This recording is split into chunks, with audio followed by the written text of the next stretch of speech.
semua ya, semua keluarga kalian, papa, mama, saudara-saudara semua dalam kondisi yang sehat walafiat, supaya kita tetap bisa beraktivitas ya, sekolah Zoom, mama papa juga bisa melakukan kewajibannya, tugas dan tanggung jawabnya, dan kalian juga ya, tetap dalam perlindungan Tuhan. Kita akan berdoa.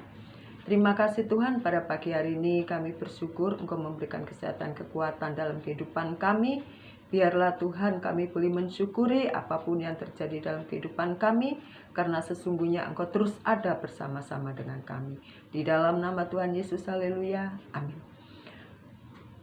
Sahabat muda yang dikasihi oleh Tuhan, setiap kita pasti punya seorang sahabat ya, minim lah seorang sahabat ya. Nah, sahabat ini juga punya peran penting dalam kehidupan kita ya, karena dia bisa menjadi saudara dalam diri kita ya. Kita akan lihat sejenak di dalam kitab 1 Samuel ya. Siapa persahabatan siapa ini yang begitu bagus. 1 Samuel 18 ayat yang pertama berkata begini teman-teman.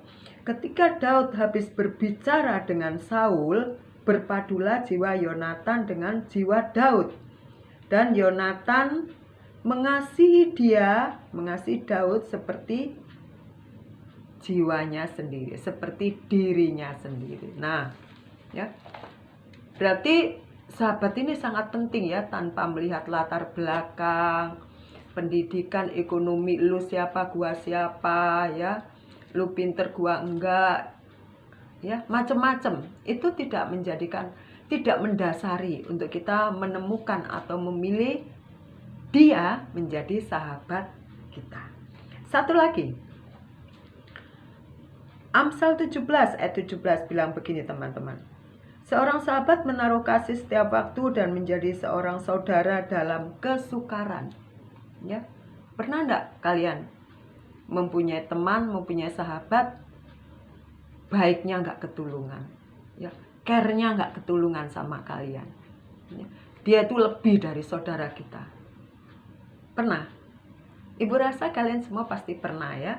Anak-anak muda pasti ada seorang sahabat yang tempat berbagi. Ya.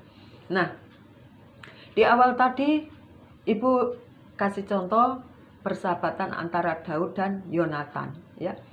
Sampai-sampai Daud itu menanggalkan jubahnya, ya, jubah seorang anak raja, dan itu diberikan kepada si Daud.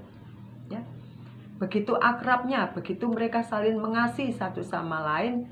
Dan cerita itu teman-teman bisa ambil di dalam 1 Samuel atau baca ya. Begitu akrabnya.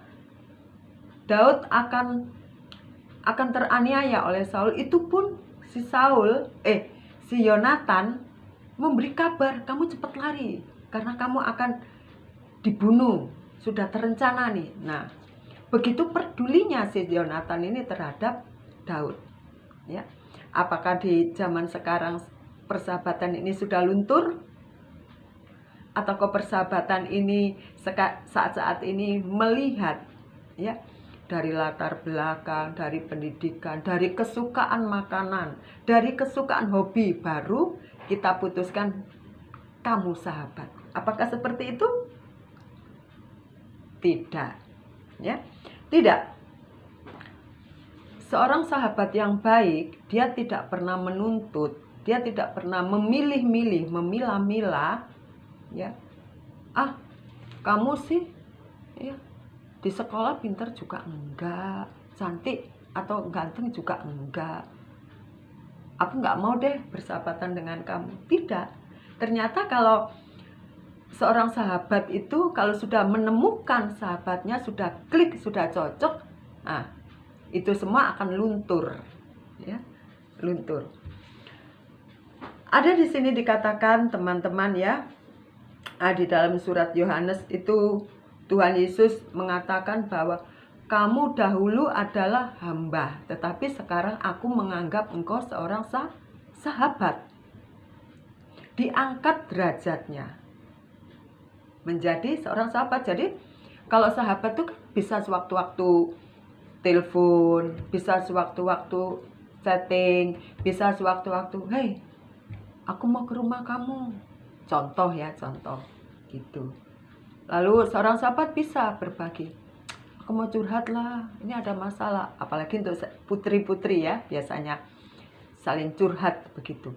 Lebih terbuka kepada temannya daripada kepada saudaranya sendiri. Ya. Mengapa begitu? Ya karena mereka sudah klik, sudah cocok. Alkitab menulis sudah menyatu. Ya. Kemudian yang dikasih oleh Tuhan, persahabatan itu menjadi indah kalau kita, salah satu di antara seorang sahabat itu tidak pernah menuntut. Dia setia mendengarkan ceritanya, dia akan sabar ya, mendengarkan dia cerita apa tanpa dipotong. "Sebentar ya, begini loh, ya kamu tidak." Dia akan setia menunggu ceritanya itu sampai selesai, baru sahabatnya ini memberikan pendapat. Ya, "Bu, kadang-kadang saya nggak cocok." Oh, itu wajar. Kepala kita beda. Kepala saya begini, kepala kamu begini. Isinya juga beda. Pasti itu ada sedikit yang tidak klik. Ya, beda pendapat itu wajar. Orang tiga orang berkumpul, anak muda, pasti pendapatnya akan muncul di 3, nggak mungkin 1. Ya, untuk mempertahankan suatu pendapat, 3 orang ini argumennya harus kuat, baru menyatu. Itu pun perlu ada 1-2 orang yang harus menahan emosinya, egonya, supaya pendapatnya itu bisa terwujud menjadi 1. 3 orang pendapatnya bisa 1, berarti ada kesabaran di dalamnya. Ya, kesabaran. Ada kasih yang terlebih. Jadi temannya ini itu, "Kamu pokoknya aku begini." Ya, temannya yang penuh kesabaran apa? Ya udah. Ya. Supaya kita tidak ribut, kita tidak berantem. Ya. Ada yang mengalah. Ada yang mencoba untuk memahami pola pikir temannya. Ya. Berarti menjadi seorang sahabat yang baik itu bukan hal yang gampang sesungguhnya. Bisa menjadi gampang kalau kita itu mengenakan apa? Kasih. Kasihnya Kristus. Romai Rama saja punya lagu loh. Ya, katanya, "Mencari teman tidak mudah," katanya, "apabila untuk teman duka, ya, teman susah. Mencari teman memang mudah." Nah, tadi dikatakan Romai Rama, mencari teman itu tidak mudah kalau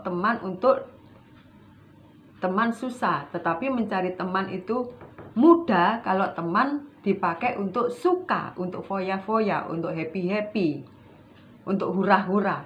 Nah, masa kita kalah dengan Romai Rama? Ya, tidak ya. Nah,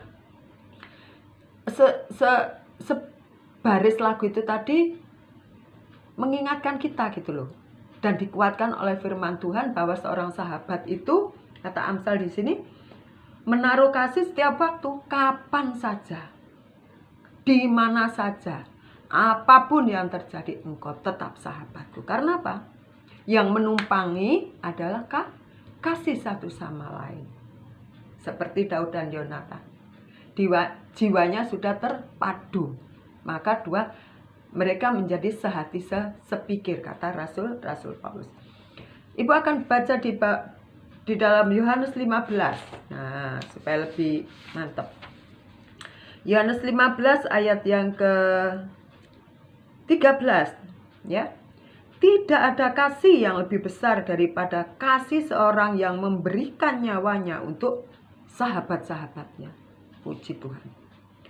Kamu sahabatku Jikalau kamu berbuat apa yang kuperintahkan kepadamu, aku tidak menyebut kamu lagi hamba, sebab hamba tidak tahu apa yang diperbuat oleh tuannya.